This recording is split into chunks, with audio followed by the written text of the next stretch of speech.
पुण्यात चिमुरड्यांवरती अत्याचाराचं प्रकरण समोर आलेलं. अख्खं राज्य, अख्खा देश या घटनेनंतर हादरून गेलेला होता. चित्रा वाघ सध्या आपल्या सोबत आहेत. चित्राताई, आपली पहिली प्रतिक्रिया. अक्षयचा मृत्यू झालेला आहे. पोलिसांनी त्याच्यावरती गोळ्या झाडल्या त्यानंतर. एक आई म्हणून जर मला तुम्ही विचाराल तर याच्यामध्ये असल्या हरामखोरांना असल्या शिक्षा अपेक्षित होत्या. मला आश्चर्य या गोष्टीचं वाटतं की संपूर्ण महाराष्ट्र या घटनेने हळहळत होता. सरकारने या प्रकरणामध्ये जे जे करता येईल तात्काळ सरकार म्हणून त्या सगळ्या गोष्टी केल्या आणि त्याच्यानंतर आज ही बातमी थोड्या वेळापूर्वीच मला कळली की याने स्वतःला गोळी घालून घेतली आणि आता तुमच्याकडनं कळलं की त्याच्यात मृत्यू झाला. मला आश्चर्य या गोष्टीचं वाटतं की या घटनेला पूर्णपणे राजकीय वळण देऊन यामध्ये जे जे काय करायचं ते सगळं सरकारने केलेलं असतानाही त्या ठिकाणी सटर फटर आणि सगळ्यांनी येऊन या आकांड तांडव त्या ठिकाणी केलं.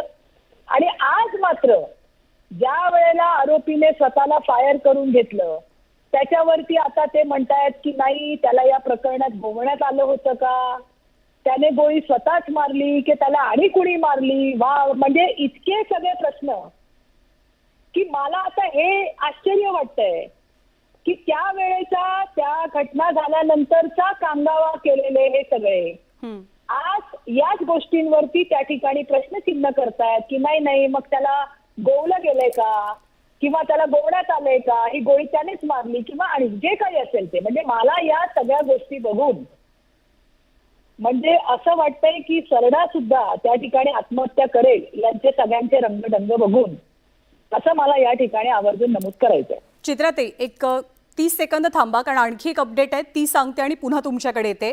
नेमकं काय घडलं तर गोळीबारामध्ये अक्षयच्या चेहऱ्याला गोळ्या लागल्या आणि दुसरी बाब म्हणजे ज्या पोलीस अधिकाऱ्यावरती, ज्या पोलिसांवरती अक्षयनं गोळ्या झाडलेल्या होत्या त्यांची प्रकृती सुद्धा सध्या गंभीर असल्याची माहिती मिळते. तर बदलापूरमध्ये आरोपी अक्षय शिंदे याचा मृत्यू झालेला आहे. त्याला ट्रान्झिट रिमांडसाठी पोलीस घेऊन जात होते तेव्हा मुंब्रा बायपासवरती घडलेली घटना आहे. चित्राताई, आई म्हणून तुम्ही त्रागा व्यक्त केलात हे तुम्ही सुरुवातीलाच सांगितलं, पण विरोधकांना या सगळ्यामध्ये कट कारस्थानाचा वास येतोय. त्यांचा पहिला प्रश्न आहे की शाळेचे जे संचालक आहेत किंवा ज्यांच्यावरती दोषारोपपत्र होतं त्यांच्यावर कारवाई का नाही, आणि दुसरा मुद्दा, अक्षयची आत्महत्या वगैरे नसून अक्षयचं थेट एन्काउंटर करण्यात आलंय. मला हेच या ठिकाणी म्हणायचंय की याच्यासाठी वेगळी समिती नेमली गेली होती, त्याच्या चौकशा चालू होत्या, त्याचा अहवाल ज्या वेळेला समोर येईल त्यावेळेला एकालाही या प्रकरणामध्ये सोडण्यात येणार नाही हे राज्याचे गृहमंत्री देवेंद्रजी फडणवीस, राज्याचे मुख्यमंत्री एकनाथराव शिंदे यांनी पहिल्या दिवसापासून अतिशय क्लिअर केलेलं आहे. यांनी पहिल्या दिवसापासून या वळणाला राजकीय, या घटनेला, या प्रकरणाला राजकीय रंग देण्याचा प्रयत्न केला.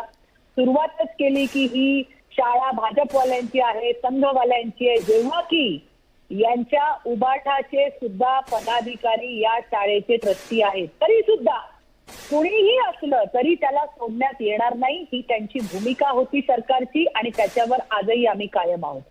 झालेली जी घटना आहे त्याच्यामध्ये काही आपले पोलीस बांधव सुद्धा जखमी झाल्याचं तुमच्या सांगण्यावरनं आता मला कळतंय किंवा आता ही बातमी समजली आहे. त्याच्यामुळे त्यांच्या प्रकृतीमध्ये सुधार व्हावा ही परमेश्वराकडे माझी प्रार्थना आहे.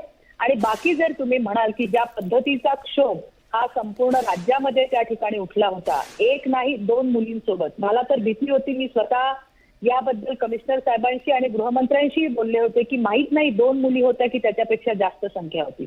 असल्या नराधमांना चेचून काढणं आणि त्यांना शिक्षा होणं हेच अपेक्षित होतं आणि ती शिक्षा, फाशीची शिक्षा ही या प्रकरणातील आरोपीला होणारच होती. आता त्यावेळेला आता जी घटना झाली आहे की त्याने सर्व्हिस रिव्हॉल्वर काढून घेतला आणि स्वतःला गोळी झाडून घेतली, त्याच्यामध्ये त्याचा मृत्यू झालाय. तर ही जी घटना आहे, जसं कर्म त्याने केलं त्याला माहिती होतं मी याच्यातून सुटणार नाहीये आणि म्हणून कदाचित त्याने हे पाऊल उचललं असावं असं मला वाटतं.